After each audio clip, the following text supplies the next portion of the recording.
नमस्कार, मैं आशीष राठौर। जो समीर वानखेड़े जी को देशद्रोह कहते थे कि ये देश को भटकाने का काम कर रहे हैं और पूरी तरीके से उनके खिलाफ इसलिए साजिश करी गई कि वो ड्रग्स की खेप को रोकने से बचाएं ना और दिन दहाड़े वहां ड्रग्स की पूरी तरीके से कारोबारी होने दें। लेकिन एक बहुत बड़ा स्टेप जो है वो समीर वानखेड़े जी ने उठाई है। इस पर क्या प्रतिक्रियाएं दी है क्रांति रेडकर जी ने, जो समीर वानखेड़े जी की पत्नी है, और इस पर क्या तंज कसा है नवाब मलिक जी ने। लेकिन किस तरीके से मोहित कंबोज ने भी कैसे नवाब मलिक को धोया, आपको बताएंगे। लेकिन सबसे पहले आपको यह बता दें कि विशाखापट्टनम से 1500 किलो की ड्रग्स की खेप जा रही थी नांदेड़ होते हुए जलगांव की तरफ। लेकिन सोर्सेज से खबरें मिलती हैं समीर वानखेड़े जी को कि एक ड्रग्स की बहुत बड़ी खेप जो है वो नांदेड़ से होते हुए गुजर रही है। अब यहां पे समीर वानखेड़े जी की पूरी टीम जो है वो इकट्ठा होती है और पूरे टीम लोगों ने रात को ये केस को अंजाम दिया और इतने बड़े ड्रग्स के खेप को पकड़ के ये साबित कर दी कि आज भी मैं वही सिंघम हूं, आज भी मैं पूरी एक्शन में हूं। कुछ लोगों ने सोचा था कि डराऊंगा, धमकाऊंगा, झूठा आरोप लगाऊंगा तो ये इंसान जो है वो डर जाएगा, थक जाएगा, डिप्रेशन में चला जाएगा, लेकिन ऐसा कुछ हुआ नहीं। समीर वानखेड़े जी आज भी पूरी दूसरी तरीके से एनर्जी के साथ वही काम कर रहे हैं और 1500 किलो ड्रग्स बरामद की इन्होंने नांदेड़ से। और आपको यह भी बता दें कि ये ट्रक में ले जा रहे थे ड्रग्स और पूरी तरीके से लकड़ी की टाल ऊपर से रखी हुई थी। लकड़ी की टाल के नीचे ड्रग्स के पूरे बोरी बनाए हुए थे और उसमें कुछ ऐसा लग रहा था कि उस पे पूरी तरीके से लकड़ी टिम्बर जो है वो जा रही है ट्रक में।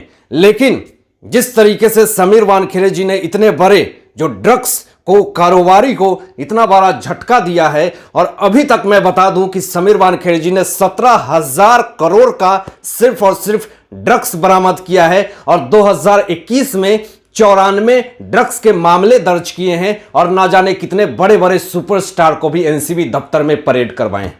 लेकिन जो लोग ये कहते थे कि समीर वानखेड़े जी पूरी तरीके से फर्जी हैं, ये पूरा एक वसूली का, उगाही का प्रोपोगंडा चला रहे हैं, तो आज वो लोग क्यों नहीं सामने आए हैं? आज वो क्यों नहीं कह रहे हैं कि समीर वानखेड़े जी ने आज भी वही एनर्जी के साथ, वही पैशन के साथ 1500 किलो ड्रग्स को पकड़ा?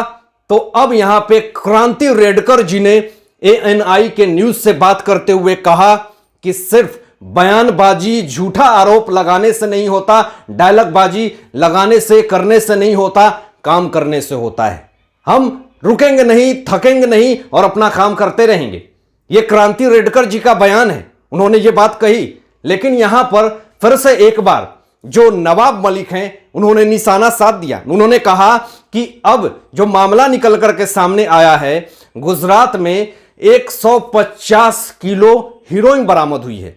कहा जा रहा है कि यह पाकिस्तान से चल के गुजरात में आई है और 600 करोड़ की हीरोइन बरामद हुई है। एटीएस ने गिरफ्तार किया इसमें 3 लोगों को। लेकिन इस मैटर पे अब कैसे चुप रह सकते हैं नवाब मलिक? उन्होंने कहा कि उड़ता गुजरात फिर से ड्रग्स कनेक्शन, पूरी तरीके से आरोप लगाने लगे, कहने लगे कि गुजरात से ही पूरी तरीके से ड्रग्स का कारोबार चल रहा है। पूरा ड्रग्स का पूरा समुंदर जो है वो गुजरात से ही फैल रहा है। ये पूरे आरोप जो नवाब मलिक ने लगाए, तो यहां पर अब लोगों ने कहना शुरू कर दिया कि जिस तरीके से महाराष्ट्र में नांदेड़ में 1500 किलो ड्रग्स बरामद हुई है, इस पे क्या कहना है नवाब मलिक जी आपका? इस पे तो आप कुछ नहीं बोलेंगे, लेकिन गुजरात को आप डिफेम करेंगे कि 3000 किलो वहां पे ड्रग्स बरामद हुई है। इस तरह के आरोप जो लगा रहे हैं, अब यहां पे मोहित कंबोज ने भी कह दिया कि भंगार में ड्रग्स मिला है। मोहित कंबोज ने आगे कहा कि प्रेस कॉन्फ्रेंस में मेरे नाम को लेकर के, मोहित कंबोज को लेकर के ये प्रेस कॉन्फ्रेंस करते थे। आज ऐसी स्थिति हो गई है नवाब मलिक की कि ये मेरे नाम से डर रहे हैं। कुछ लोग कहते थे कि ये समीर वानखेड़े जी हैं जो 100 ग्राम 200 ग्राम ड्रग्स पकड़ते हैं और दुनिया भर की पब्लिसिटी कमाते हैं और ऐसे ही फेम में रहने के लिए ये सारा काम करते हैं। लेकिन अब कोई कुछ नहीं बोलेगा, क्योंकि 1500 किलो इन्होंने जो ड्रग्स बरामद की है, इससे तो पूरी तरीके से विपक्ष के लोग के बीच में खलबली मची हुई है। लोगों ने सोचा था कि इतना झूठा फर्जी आरोप लगाऊंगा कि ये समीर वानखेड़े जी है जो टूट जाएगा, दिमाग से ब्रेक हो जाएगा, डिप्रेशन में चला जाएगा, लेकिन ऐसा तो कुछ हुआ ही नहीं। समीर वानखेड़े जी पूरी एनर्जी के साथ, पूरे पैशन के साथ आज भी काम कर रहे हैं और करते रहेंगे। कुछ लोगों ने क्या, नवाब मलिक ने इनकी बहन के साथ, इनकी पत्नी, इनकी मरी हुई मां, इनके पिता और इनकी शाली, ना जाने कितने सारे लोगों पे ऐसे ऐसे आरोप लगाए, पूरे फैमिली को टारगेट किया, उनके पर्सनली लाइफ पे टारगेट किया और इसलिए किया कि ये इंसान टूट जाए, पूरी तरीके से अपने आप को डिप्रेशन में चला जाए। और ये जिस तरीके से ये पूरा जो ड्रग्स का पूरा जो जाल फैला हुआ है, इसका इन्वेस्टिगेशन नहीं करे। लेकिन आज बहुत सारे लोग जो आरोप लगा रहे थे कि समीर वानखेड़े जी को उस पद से हटा दिया गया है, देखिए आज वो अपना काम कर रहे हैं, उसी टीम के साथ कर रहे हैं और पूरी ईमानदारी के साथ कर रहे हैं और पूरा देश और दुनिया आज भी उनको सपोर्ट कर रहा है। सिर्फ सपोर्ट नहीं कर रहा तो लोग नवाब मलिक को नहीं कर रहे। अब जिस तरीके से नवाब मलिक उगाही का आरोप लगा रहे थे समीर वानखेड़े जी के ऊपर, तो ये पूरा तो प्रूफ हो रहा है कि उगाही का जो कार्यक्रम हुआ है वो समीर वानखेड़े जी ने नहीं करी है।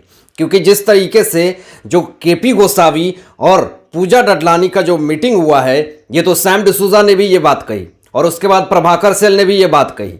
अब यहाँ पे सैम डिसूजा एक बहुत ही अहम किरदार है जिसने कि बहुत बड़े बड़े खुलासे कर दिए। यहाँ पे प्रभाकर सेल ने ये एक बात कही थी कि केपी गोसावी और सैम डिसूजा की मैंने बात सुनी थी। उसी वक्त से यह सस्पेंस चल रहा था कि ये सैम डिसूजा है कौन, और सैम डिसूजा जब सामने आता है तो पूरी तरीके से समीर वानखेड़े जी को क्लीन चिट दे देता है कि इसमें कहीं भी समीर वानखेड़े जी का नाम नहीं है। वो प्रभाकर सेल का नंबर जो है SW2 यानी समीर वानखेड़े 2 के नाम से सेव किए हुए था केपी गोसावी। यानी ये प्रूफ होता हुआ दिख रहा है कि समीर वानखेड़े जी इन सारे कॉन्स्पिरेसी में नहीं थे। अगर होते तो आज ये CBI इन्वेस्टिगेशन की मांग नहीं करते, ये होते तो फिर NCB SIT की टीम की मांग नहीं करते। अब ये जो प्रूफ हो गया है तो अब क्या नवाब मलिक जी को सामने आकर के प्रेस कॉन्फ्रेंस करके माफी नहीं मांगनी चाहिए?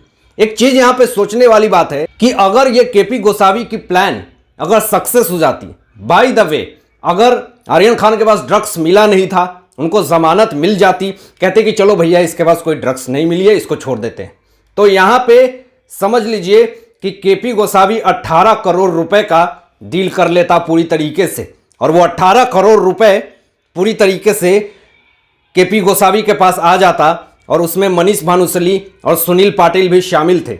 यानी सोच लीजिए कि कितना बड़ा उगाही वसूली गैंग इसमें मिला हुआ था। लेकिन जिस तरीके से ये सारा खेल गुजरात में बैठ करके हो रहा था, तो यहां पे नवाब मलिक ने साफ कह दिया कि ये सारे लोग गुजरात ही क्यों जाते हैं, ये सारे कुकर्म करने के लिए, वहां पे जाकर के ये प्लान करने के लिए क्यों जाते हैं।